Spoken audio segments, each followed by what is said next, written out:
good morning mga brothers and sisters.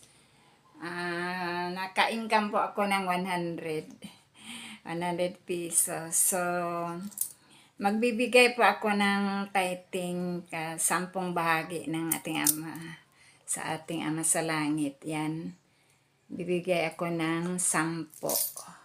Sa 10% sa 100 is 10 pesos. Kaya ito po, nagbibigay po ako. So, sa tuwing linggo, nagsisimba po ako. Yun, ibibigay ko lahat yung 10 bahagi sa Panginoon. Lahat ng kinikita ko ay binabawasan ko po ng 10%, 10 piso. So, alam ko na yung pagbibigay ng tithing is mahalaga po. At marami pong mga akibat na mga biyaya po, especially po sa kalusugan at yung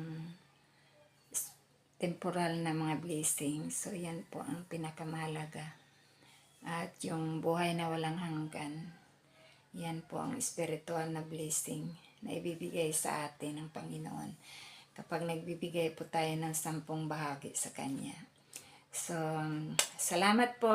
Thank you for watching. Sana may natutunan kayo sa mga sinishare ko sa inyo.